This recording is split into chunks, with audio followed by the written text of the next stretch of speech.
Hello and welcome to Money Control. I'm Stanford Masters and you're watching Editor's Take. In line with the government's nudge policy, the railways are finalizing plans that allow people to give up ticket subsidies for a more modern rail system. To tell us more about this, we have Ravi Krishnan here with us.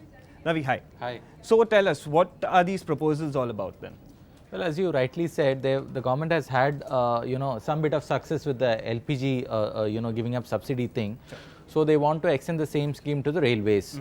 They want passengers to give up the subsidy which they avail on the railway ticket, which is typically close to half of the railway fare. So right now senior citizens have that option when they book ticket, especially online, to give up concessions. So they want to extend it to all passengers. Okay. So is this going to work then?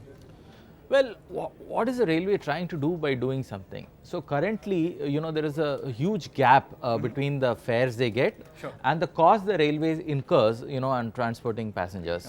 They are subsidizing this by increasing the cost of freight movement. Okay. Right, that can't sustain. So they think that by asking people to give a part of subsidy, they will recover part of that cost. But it is unlikely to work. Okay. See, because most of this under recovery happens in the sleeper and the second classes. Okay, so there people in that category are unlikely to give the subsidy because they need that subsidy. As far as nudging others or shaming others into giving up the subsidy, those people might simply opt for traveling by air or by bus. Okay, so then what's the way going forward from here?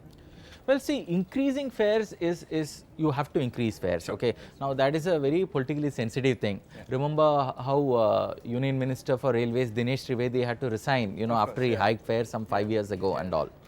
But having said that, one should also remember that the railways cost structure is also not optimal. A Niti Aayog study found that in certain classes, it is because of the cost that there is a huge gap between fares and costs. That is part of the under recoveries can be attributed to higher costs. So essentially what the railways has to do is a combination of three things. One, they have to increase fares. There is no escape from that. Second, they'll have to cut costs. Right now it's inefficient, bloated expenditure, wasteful expenditure, all that is happening. And third, railways also has a lot of assets like land, infrastructure, etc. They have to leverage these assets.